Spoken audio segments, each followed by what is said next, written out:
better days than before. Or so I'm told, I don't believe I'll make that. Cause my life's racing, south facing, and I can't break the fall. I got my spark taken, dreams fading, but hope was never lost. Cause even a broken heart. Ya kitu cha kwanza inabidi uextract file zako ambazo zitakuwa kama hivi. Ukishamaliza kuextract, save data nini hapo na game lenyewe. Alafu kama ndo ulikuwa umedownload PSP, hujawahi kutumia, yani ndo umedownload kwa ajili ya ile game, utabidi ukisha download PSP yako ukaifungue kwanza. Kisha ifungua uta skip. Okay, skip utabonyeza hapa. Utabonyeza hapa.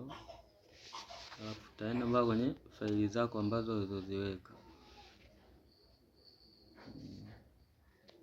Kisha hapa una use seeds folder. Itakuja kama hivi.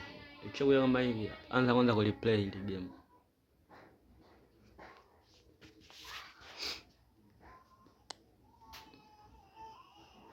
Play kwanza. Ni kule ili kwenye data kule faili zijiweke. Maana usipofanya hivi kule faili hazijiweki.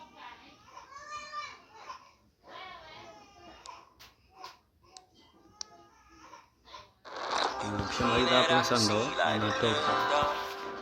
unatoka unalifanya hivi.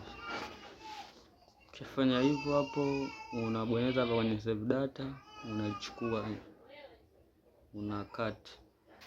Alafu unaenda kwenye faili la Android, unaingia data. Alafu unashuka mpaka kwenye faili la PSP ambalo linakuwa huko chini kabisa. Hili hapo. Hili hapo tayari imeandikwa hivi. Original PSP. Unaingia hapa kwenye faili, unaingia kwenye PSP, unaingia hapa kwenye save data. Alafu na hapo utabonyeza replace.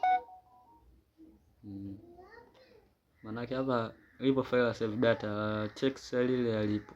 Kwa utapoenda kule kucopy ile text, utaingia download hapa kwenye file yako, hii utaikopia hapa, utakati hapa. Utakati ndio tena kule kwenye Android data, utashuka huku, utabonyeza, utaingia hapo, utaingia kwenye PSP na faili utalipaste hapa nje.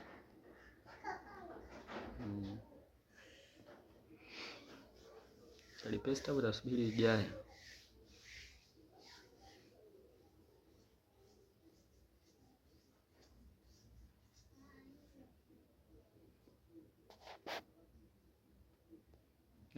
Kisha jaa kama hivyo hapo, sasa unaingia kwenye game lako. Unaenda kwenye PSP, unaingia kwenye game.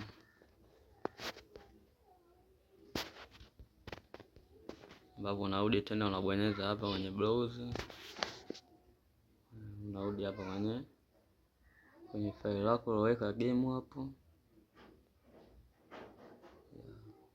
Unafuna use this folder. Ukishakuja kama hivyo una play.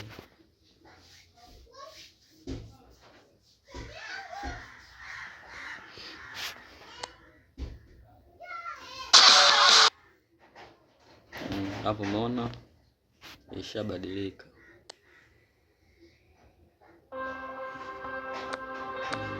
Ni hizi. If I could tell another story, that I could see light in the dark.